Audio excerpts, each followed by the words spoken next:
সরস্বতী পুজোকে কেন্দ্র করে পশ্চিমবঙ্গের বিভিন্ন জেলার আনাচে কানাচে যে ধরনের ঘটনা একের পর এক ঘটনা ঘটে গেল, সেগুলো বিচ্ছিন্ন না পূর্ব পরিকল্পিত? এই প্রশ্নের জবাব বোধহয় দেওয়ার প্রয়োজন হবে না। তার কারণ যাদের এইটুকু ন্যূনতম বুদ্ধি বিচার রয়েছে, যারা পশ্চিমবঙ্গের রাজনীতিকে অন্তত একটু কাছ থেকে ফলো করেন কিংবা অন্তত সংবাদ মাধ্যম পড়ার যাদের সৌভাগ্য প্রত্যেক দিন হয়, রাজ্যের মাননীয় মুখ্যমন্ত্রীকে যারা চেনেন, তারা এটা অন্তত বুঝতে পারবেন এই এতগুলো ঘটনা একটি অনুষ্ঠান, একটি পুজোকে কেন্দ্র করে ঘটা, সেটা কোনোদিনই বিচ্ছিন্ন ঘটতে পারে না, বিচ্ছিন্ন হতে পারে না। আপনাদের পর্বে অনেক কিছু দেখাবো, কিন্তু রাজ্যের মাননীয় মুখ্যমন্ত্রী মমতা বন্দ্যোপাধ্যায়, যে মুখ্যমন্ত্রী নিজে বলেন ধর্ম যার যার উৎসব সবার, সেই মুখ্যমন্ত্রীর আমলে দীর্ঘদিন ধরে হয়ে আসা সরস্বতী পুজোতে হঠাৎ করে 2025 সালে এই ধরনের ব্যতিক্রমী ছবি কেন আমরা দেখতে পারবো? 2025-এ যদি এই ব্যতিক্রমী ছবি আমাদের কাছে উঠে আসে, রাজ্যের মাননীয় মুখ্যমন্ত্রী 2026-এ যদি আরো একবার চতুর্থবারের জন্য নির্বাচিত হয়ে যায়, তাহলে আমার আপনার জন্য ঠিক কি ওয়েট করছে একটু কল্পনা করে দেখবেন। পশ্চিমবঙ্গকে কি বাংলাদেশে পরিণত করার একটা রাজনৈতিক প্রচেষ্টা চলছে? দীর্ঘদিন ধরেই বলে আসছে, আপনাদের মধ্যে অনেকেই কর্ণপাত করেন না। সেকুলারিজমের তত্ত্বে আপনারা অনেকেই বিশ্বাস করেন। এই সেকুলারিজমের তত্ত্বে বিশ্বাস করতে করতেই ওপার বাংলার 30% হিন্দু থেকে আজকে 8% হিন্দুতে এসে দাঁড়িয়ে গিয়েছে। পশ্চিমবঙ্গের অবস্থাও কি সেই দিকে যাচ্ছে? এটা কোনো কমিউনাল ব্যাপার না, এটা হিন্দু মুসলমানের ব্যাপার। যতটা না বেশি, তার থেকেও বেশি রাজনৈতিক নেতাদের ফায়দা। আমাকে আপনাকে আলাদা করে নিজেদের ফায়দা গোছানোর জন্যই এই সুপরিকল্পিত কাজগুলো দিনের পর দিন পশ্চিমবঙ্গে ঘটছে। সেগুলো যদি আজও বুঝেও না বুঝি, আজও যদি আমরা ইগনোর করে চলি, তাহলে পশ্চিমবঙ্গে কি আগামী দিনে হতে চলেছে সেটা আপনারা কল্পনা করে দেখতে পারেন, যদি 2024-এর সরস্বতী পুজোর সঙ্গে 2025-এর সরস্বতী পুজোর আপনারা তুলনা করেন। পর্বে অনেক কিছু দেখাবো, কিন্তু প্রথমেই দেখাবো রাজ্যের মাননীয় মুখ্যমন্ত্রী বিগত লোকসভা নির্বাচনকে কেন্দ্র করে প্রচারের সময় যে বক্তব্য বলেছিলেন, সেটি আপনাদের শোনাবো। শুনুন, পশ্চিমবঙ্গবাসী খুব ভালো করে এখন উপলব্ধি করতে পারছেন রাজ্যের মাননীয় মুখ্যমন্ত্রীর এই বক্তব্য। শুনুন। আর বলবো, ধর্ম নিয়ে আমার সাথে চর্চা করতে যাবেন না। এমন গুত্তনি দেবো না, ষাঁড়ের গুঁতো খেয়েছেন? গুঁতো এমন গুঁতো দেব যে জীবনে আর এই সাবজেক্টটা নিয়ে আমার সাথে আলোচনা করবেন না। শুনলেন বন্ধুরা, ষাঁড়ের গুঁতো। সরস্বতী পুজো 2025-এ পশ্চিমবঙ্গবাসী সেই ষাঁড়ের গুঁতোটাই খেলো। রাজ্যের মাননীয় মুখ্যমন্ত্রী বলে দিয়েছিলেন নির্বাচনের আগে, ষাঁড়ের গুঁতো খেয়েছেন। তিনি বলেননি পশ্চিমবঙ্গবাসীর উদ্দেশ্যে, তিনি বিজেপি নেতাদের উদ্দেশ্যে বলেছেন। আর আজকে গোটা পশ্চিমবঙ্গবাসী কিন্তু সেই ষাঁড়ের গুঁতোটাই খেলো। মুখ্যমন্ত্রী গুত্তানি দিয়ে দিলেন, মুখ্যমন্ত্রীর ভাষায় বললাম গুত্তানি। সেই গুত্তানি কিন্তু কার্যত আমরা খেয়ে গেলাম। এই তথ্য আজকে আপনাদের সামনে তুলে ধরবো। এই সমস্ত তথ্য আপনাদের সামনে প্রত্যেকদিন নিয়ে আসতে ইচ্ছা করে না, কিন্তু পশ্চিমবঙ্গের সংবাদ মাধ্যমগুলোর একটু চোখ রাখুন। এই খবরটাই যেখানে শিরোনাম দখল করে রাখে, সেখানে আপনাদের সামনে আর নতুন তথ্য পাই কোথা থেকে বলুন? নমস্কার, welcome to simple as a বিষয়। আপনাদের সকলকে স্বাগত জানিয়ে শুরু করছি আজকের অত্যন্ত গুরুত্বপূর্ণ একটি বিষয়। আপনাদের প্রত্যেকটি ঘটনা তো আলাদা আলাদা করে বিভিন্ন পর্বে দেখিয়েছি। ওপার বাংলার বাংলাদেশে যা যা ঘটনা ঘটছে, আমাদের পশ্চিমবঙ্গে, সাধের পশ্চিমবঙ্গে সরস্বতী পুজোতে, যে সরস্বতী পুজোতে আমার নিজস্ব এক্সপিরিয়েন্স, আমার বন্ধু, আমার সংখ্যালঘু মুসলিম সম্প্রদায়ের যে সমস্ত বন্ধুরা ছিলেন, একসঙ্গে স্কুলে যেতাম, একসঙ্গে খিচুড়ি ভোগ খেতাম। আর আজকে স্কুলের মধ্যে সরস্বতী পুজো হতে দেওয়া হচ্ছে না। একটি স্কুল, একটি কলেজে নয়, প্রত্যেকটা স্কুল এবং কলেজে এই ধরনের একই সূত্রে হারমোনিটা কি করে বাজছে বলুন তো? প্রত্যেকটা স্কুলের হেড স্যাররা বলছেন যে যে যে ঘটনা যে যে জায়গায় ঘটেছে, প্রত্যেকটা বললে ভুল হবে, যে যে জায়গায় ঘটনাগুলো ঘটেছে, প্রধান শিক্ষকরা বলছেন যে কোথা থেকে ফান্ড পাবো। ছাত্রছাত্রীরা, অভিভাবকরা বলছেন যে আমরা চাঁদা দিচ্ছি, প্রত্যেকবারের মতো আমরা চাঁদা দিচ্ছি। তাও প্রধান শিক্ষক বলছেন না, এটা আমরা করতে পারি না, আপনাদের কাছে অবৈতনিক স্কুলে আমরা চাঁদা নিতে পারি না। আমি আপনি ঠিক সরস্বতী পুজো কিভাবে করেছিলাম একটু মনে করে দেখবেন তো। এই ধরনের পরিস্থিতি কি তৈরি হয়েছিল? তাহলে এই যে হারমোনিটা গোটা পশ্চিমবঙ্গ জুড়ে বাজছে, এই হারমোনিটা বাজাচ্ছে কে? একই সুরে যে হারমোনিয়াম থেকে আওয়াজটা বেরোচ্ছে, এইটা বাজাচ্ছে কোন রাজনৈতিক দল? অন্য কোন রাজনৈতিক দলের অস্তিত্ব তো পশ্চিমবঙ্গে নেই, একমাত্র তৃণমূল কংগ্রেস ছাড়া। আর যে তৃণমূল কংগ্রেস সব দেখেও এই মুহূর্তে কার্যত মুখে কুলুপ এঁটে রয়েছে। এটাই কি আসল উদ্দেশ্য ছিল তাদের? আপনাদের দেখাবো বোলপুর বাদগড়া প্রাথমিক বিদ্যালয়ের প্রধান শিক্ষক রফিকুল ইসলাম সরস্বতী পুজোর সময় গেট খুলতে দিলেন না স্কুলের। বাধ্য হয়ে সেখানকার অভিভাবকরা, ছাত্রছাত্রীরা স্কুলের বন্ধ গেটের বাইরে বাণী বন্দনায় মাতলেন। একটাই ঘটনা, হাজারো ঘটনা ঘটেছে পশ্চিমবঙ্গের বুকে। ছোট্ট একটা ঘটনা দেখাই আপনাদের, দেখুন। আজকে দেখতে পাচ্ছেন স্কুলের তালা মারা, এখানে সরস্বতী পুজো বন্ধ রয়েছে। প্রতি বছরই হয় সরস্বতী পুজো স্কুলে। নিম্ন বাঁধগড়া প্রাথমিক বিদ্যালয় বোলপুরের পৌরসভার 16 নম্বর ওয়ার্ড এই প্রাথমিক বিদ্যালয়। এখানে এই এলাকার একমাত্র বিদ্যালয়ে কিন্তু সরস্বতী পুজো হচ্ছে না। কি কারণে সরস্বতী পুজো হচ্ছে না সে বিষয়ে আমরা কিন্তু জানবো। তার আগে আপনাদেরকে ছবিটা আমরা আগে দেখানোর চেষ্টা করব। দেখতে পাচ্ছেন অভিভাবক এবং স্থানীয়রা তারা কিন্তু রীতিমতো স্কুলের গেটের সামনে বন্ধ গেটের সামনে সরস্বতী পুজোর আয়োজন করেছে।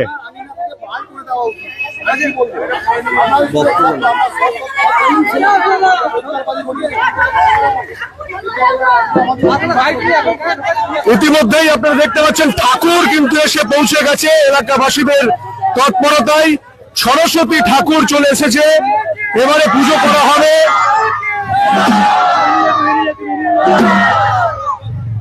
সঙ্গে ঠাকুর মশাই, আপনি এখানে এই যে পুজোটা অ্যারেঞ্জ হচ্ছে কিভাবে করছেন? এই পুজো অ্যারেঞ্জ হচ্ছে, এটা আজকে 2025 সালে দাঁড়িয়ে আমাদের কাছে খুব দুর্ভাগ্য যে এই জিনিসটা দেখতে হচ্ছে। বিদ্যার পুজো বিদ্যা দেবীকে বাইরে গেটের সামনে করতে হচ্ছে।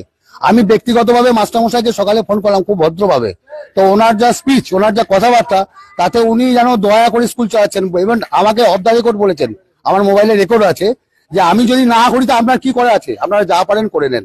একরকম থ্রেট করা হলো সরস্বতী পুজোর দিনে, একদম থ্রেট করা হলো দাদা।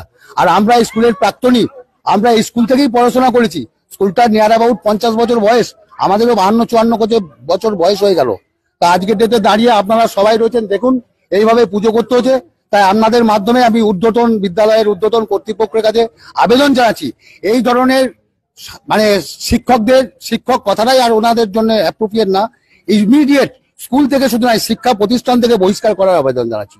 আজকে কারা কারা এই পুজোয় অংশগ্রহণ? আমরা যারা প্রাক্তন ছাত্র এবং সবাই বয়স্ক 50-এর ঊর্ধ্বে, আমরা সবাই, কেউ চাকরি বাকরি ব্যবসাবাদী সবাই করি, আমরা স্বস্থানে প্রতিষ্ঠিত, তারা নিজেরা আয়োজন করছি।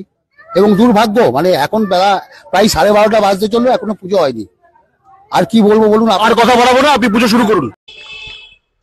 দেখুন, এগুলোকে বিচ্ছিন্ন ভাবতে সত্যি খুব ভালো লাগতো যদি এগুলো সত্যি বিচ্ছিন্ন হতো, কিন্তু 2025-এ সরস্বতী পুজোতে যতগুলো ইনসিডেন্ট হয়েছে, রাজ্যের মাননীয় মুখ্যমন্ত্রী কি তার শ্বেতপত্র জনসমক্ষে আনতে পারবেন? ইউনুস প্রশাসন, ওপার বাংলার ইউনুস প্রশাসনও তবুও শ্বেতপত্র দিয়ে বলছে যে ওপার বাংলায় কতগুলো সংখ্যালঘু মানুষের হত্যা হয়েছে, অর্থাৎ হিন্দুদের কতগুলো হত্যা হয়েছে।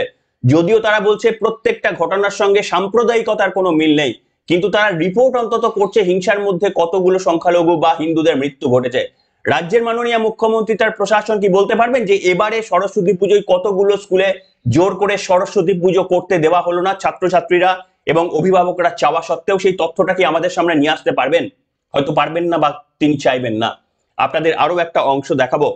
এই যে আপনাদের দেখালাম প্রাথমিক বাদগড়া প্রাথমিক বিদ্যালয়ের প্রধান শিক্ষক রফিকুল ইসলাম, তিনি গেট খোলেননি, সেই জন্য বাইরেই পুজো হলো। সেখানে কি বলছেন ব্রাহ্মণ, সে কি বলছেন সেখানকার প্রাক্তনী পড়ুয়ারা যারা আজকে অভিভাবক, তারা কি বলছেন শুনুন বক্তব্যটি।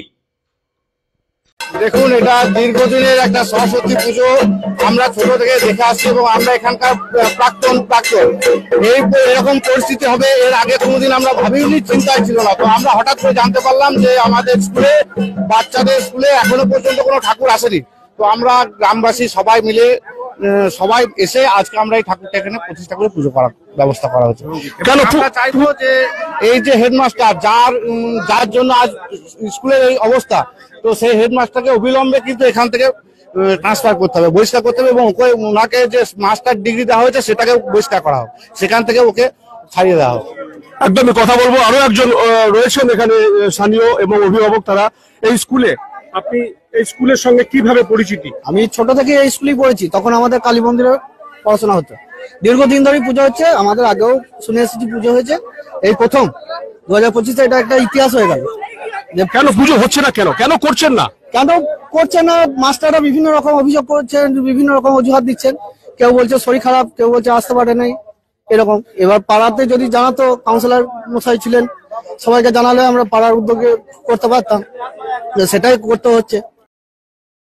শুনলেন বন্ধুরা, ভাবতে পারেন এটা আমাদের পশ্চিমবঙ্গ।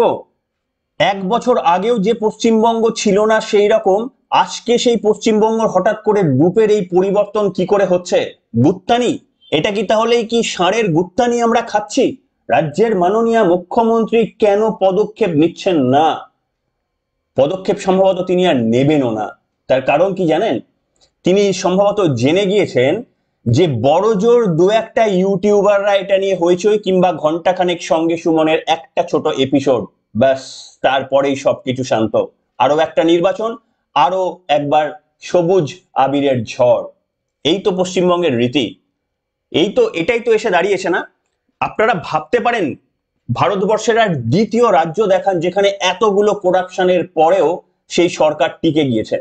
একটা দ্বিতীয় আপনারা রাজ্য দেখান, ভারতবর্ষের দ্বিতীয় রাজ্য দেখান, শিক্ষা, স্বাস্থ্য, কয়লা, বালি, গরু যত রকমের রয়েছে সবকিছুতে অত্যাচারিত হবার পর সাধারণ মানুষ, সেখানে শুধু হিন্দুরাই যে অত্যাচারিত হয়েছে এমনটা নয়, সবাই সকলে মিলে কিন্তু এই অত্যাচারের আমরা শিকার হয়েছি। তারপরেও রাজ্যের মাননীয় মুখ্যমন্ত্রীর তৈরি করা সাধে তৃণমূল কংগ্রেস রমরমিয়ে সবুজ আবির উড়িয়ে প্রত্যেকবার নতুন রেকর্ড তৈরি করে জয় ছিনিয়ে নিয়েছেন।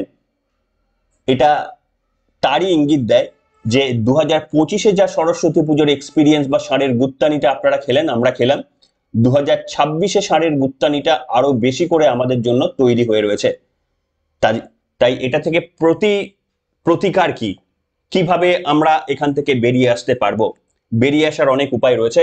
একটা ছোট্ট এক্সাম্পল আপনাদের দেব। নির্বাচনের সময় 2024-এ বোধহয় লোকসভা হলো, নির্বাচনের সময় প্রচারে গিয়ে রাজ্যের মাননীয় মুখ্যমন্ত্রী একটি জায়গায় ভুলবশত নয়, হঠাৎ করে তার মুখ দিয়ে একটি কথা বেরিয়ে গিয়েছিল। কি বলেছিলেন? তিনি বলেছিলেন যে আমার কথা বলতে গেলে রামায়ণ, মহাভারত, বাইবেল, কোরআন সব শেষ হয়ে যাবে, কিন্তু আমার কথা ফুরাবে না। তারপরে নির্বাচনের মধ্যে যেভাবে জনরোষ সৃষ্টি হয়েছিল সংখ্যালঘুদের তরফ থেকে, রাজ্যের মুখ্যমন্ত্রীকে ঢোক গিলতে বাধ্য হয়েছিল। তিনি বলেছিলেন, আমি সেই অর্থে বলিনি, আমি আপনাদের জন্য যা করি এই রকম কেউ আপনাদের জন্য এই রকম করতে পারবে না, তা সত্ত্বেও আপনারা আমাকে ভুল বুঝছেন। রাজ্যের মাননীয় মুখ্যমন্ত্রীকে কাকতি মিনতি করতে হয়েছিল একটা স্টেটমেন্টের জন্য। কেন জানেন তো? তার কারণ হচ্ছে মুখ্যমন্ত্রী জানেন মুখ্যমন্ত্রীর এই বক্তব্যের জন্য মুসলিম ভোটটা তার কাছ থেকে সরে যাবে। সেই কারণে বেশি দিন লাগেনি, এই বক্তব্য বলার সম্ভবত 2-3 দিনের মধ্যেই ফিরহাদ হাকিমকে সামনে থেকে এসে বলতে হয়েছিল মুখ্যমন্ত্রীর বক্তব্যকে ভুল বুঝবেন না। রাজ্যের মাননীয় মুখ্যমন্ত্রী তারপরে স্টেজে এসে তিনি বলেছিলেন, আমাকে ভুল বুঝবেন না, আপনাদের জন্য আমি যা করেছি আর দ্বিতীয় কোনো নেতৃত্ব করবে না। মুখ্যমন্ত্রীকে ঢোক গিলতে হয়েছিল। শুনবেন নাকি? ছোট্ট একটি অংশ শুনবেন? আচ্ছা শুনে নিন আপনারা, শুনুন। ইলেকশন হলে আমি কৈফিয়ত দিতাম দাঁড়িয়ে দাঁড়িয়ে, এখনো দিলে আমার রামায়ণ, মহাভারত, কোরআন, বাইবেল শেষ হয়ে যাবে, তা আমার কাহিনী ফুরবে না। ইলেকশন হলে আমি কৈফিয়ত দিতাম দাঁড়িয়ে দাঁড়িয়ে, এখনো দিলে আমার রামায়ণ, মহাভারত, কোরআন, বাইবেল শেষ হয়ে যাবে, তা আমার কাহিনী ফুরবে না। मैं फिरहाद हकीम अफसोस के साथ कहना पड़ रहा है, जो एक गोदी मीडिया जो सिर्फ बीजेपी का प्रचार करता है और हमारे कौम, हमारे मुसलमान के ऊपर बहुत बार खराब बात बोल चुकी है, वो आज एक वीडियो वायरल हुई जहां पर देखा जा रहा है जो हमारे वजीर आला ममता बनर्जी वो कुछ कह रही है जो एक मीटिंग में फ्लो में उनके मुंह से निकल गया, उसको लेके हमारे कुछ मुसलमान भाई बहुत तवज्जो दे रहे हैं। मैं कहता हूं जो और दूसरे मजहब के बारे में भी उस वीडियो में देखा जा रहा है, वो उनको ऐसा अहमियत नहीं दे रहा जितना हमारे कुछ मुसलमान भाई इसके ऊपर अहमियत दे रहे हैं। हमारे पाक कुरान अल्लाह की भेजा हुआ किताब है और उसे हम सिर में रखते हैं, कोई उसे कभी छोटा नहीं कर सकता। শুনলেন বন্ধুরা, এই ছিল বক্তব্য রাজ্যের মাননীয় মুখ্যমন্ত্রীর। তিনি তার বলা বক্তব্য এমন কি বলেছেন, এই ধরনের বক্তব্য কত শতই তিনি বলে যান আমাদের সম্পর্কে, আমাদের রীতি রেওয়াজ সম্পর্কে। কোনো প্রতিবাদ আসে? যে বক্তব্য তিনি বলেছিলেন সেই বক্তব্যের মধ্যে তিনি কোরআনের উল্লেখ করেছিলেন, রামায়ণ মহাভারতেরও উল্লেখ করেছিলেন। প্রতিবাদটা এসেছিল ও তরফ থেকে, এ তরফ থেকে প্রতিবাদ আসেনি। সেই জন্যই সহনশীলতাটাকেই মুখ্যমন্ত্রী মমতা বন্দ্যোপাধ্যায় তিনি ভেবে নিয়েছেন যে যা খুশি হয়তো সম্ভবত করা যায়, পুজো বন্ধ করে দিচ্ছি আজকে যদি পুজো বন্ধ হয়ে যায়, প্রশাসন নীরব যদি থাকে, আমি বলছি না যে রাজ্যের মাননীয় মুখ্যমন্ত্রী তিনি বন্ধ করছেন, ঘটনা তো ঘটছে, কেউ তো ঘটাচ্ছে, সেই ঘটনাগুলোর আমাদের একটা কেন এবারে একটা নজির দেওয়া হচ্ছে না? কতগুলো সরস্বতী পুজো এবারে বন্ধ হলো, কত বছর আগামী বছর বন্ধ হবে, সেই তথ্য পরিসংখ্যানটা কেন আমাদের কাছে থাকবে না?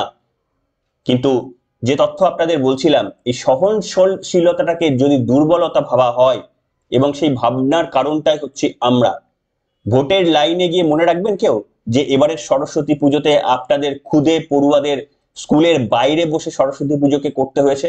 আপনারা কেউ মনে রাখবেন? সম্ভবত আপনারাও মনে রাখবেন না, আমিও মনে রাখবো না। আপনারা কি মনে রাখবেন যে আপনাদের বাড়ির ছেলেমেয়েরা যোগ্য হওয়া সত্ত্বেও তারা চাকরি পায়নি? মনে রাখবেন? আপনারাও রাখবেন না। আপনারা কি মনে রাখবেন যে ধর্মের ভিত্তিতে শুধুমাত্র একটি ধর্মের জন্য তাদেরকে সংরক্ষণ ওবিসি কোটাতে তাদেরকে অন্তর্ভুক্তিকরণ করে দেওয়া হচ্ছে? কলকাতা হাইকোর্ট পুরো প্যানেলটাকে বাতিল করে দিয়েছে। এটাকে চ্যালেঞ্জ করে সুপ্রিম কোর্টে চলে গিয়েছে রাজ্যের মাননীয় মুখ্যমন্ত্রীর রাজ্য সরকারের তরফ থেকে। মনে রাখবেন এই ঘটনাগুলো? রাখবেন না। কি মনে রাখবেন? লক্ষ্মীর ভান্ডারে এবারে মুখ্যমন্ত্রীকে বাড়াতেই হবে, আর 1000 টাকায় কাজ হবে না। যা যা ঘটনা ঘটছে, এই ঘটনাতে সাধারণ মানুষের যেভাবে প্রতিক্রিয়া তৈরি হচ্ছে, আর 1000-1200 টাকাতে কাজ হবে না। তাহলে 1500, বাস সলিউশন। 1500 টাকা নিন, সরস্বতী পুজো বন্ধ, পরের বার মেবি দুর্গা পুজোও কাটছাট, তারপরে এবার উৎসব, ধর্ম যার যার উৎসব, সবার স্লোগানটা শুধু স্লোগানেই পরিণত হয়ে থাকা, আর আমাদের হাতে লক্ষ্মীর ভান্ডারের ওই টাকাটি, ব্যাস। যদি মনে করেন এটাই আমাদের জন্য এনাফ, তাহলে বাংলাদেশের ইতিহাসটা একটু পড়ে নেবেন, কিভাবে 30% থেকে আজকে 5-6% এসে দাঁড়িয়েছে, সেটা একটু জেনে রাখবেন। তবে হ্যাঁ, আমি আজকের পুরো পর্বে বা অন্যান্য যে পর্বে আপনাদের বলি, সেটা হচ্ছে এর মধ্যে হিন্দু মুসলমান খুঁজতে যাবেন না। ভারতবর্ষ গণতান্ত্রিক দেশ, ভারতবর্ষের সংবিধান বলে আমাদের দেশে প্রত্যেকটি ধর্মের মানুষ সমান অধিকারে সমানভাবে বাস করব, এটাই আমাদের সংবিধান। এই জন্যই আমরা স্বতন্ত্র বাংলাদেশ পাকিস্তান থেকে। শুধুমাত্র এই রাজনৈতিক নেতৃত্বরা এই ধরনের ঘটনা ঘটিয়ে আপনাকে ডিভাইড করার চেষ্টা করছে, এবং তার প্রতিদান তারা ভোটের ফলে পাচ্ছে। প্ররোচনায় পা দেবেন না। প্ররোচনায় পা দিলে তাদের পুতুল বা পাপেট হয়ে কার্যত আমরা কাজ করছি, সেটাতে অন্তত করবেন না। এমনিতে যা ভোগার তো সব ভোগান্তি আমাদের হচ্ছে, এর বাইরে আর হয়তো ব্যাপারটাকে টেনে নিয়ে যাবেন না। শুধুমাত্র এই ভোটের লাইনে সংবিধান যে অধিকার আমাদের দিয়েছে, ওই একটি মাত্র অধিকার ভেবেচিন্তে প্রয়োগ করুন। এটা ছাড়া আমাদের আর কোনো উপায় নেই। আজকের মতো এখানেই।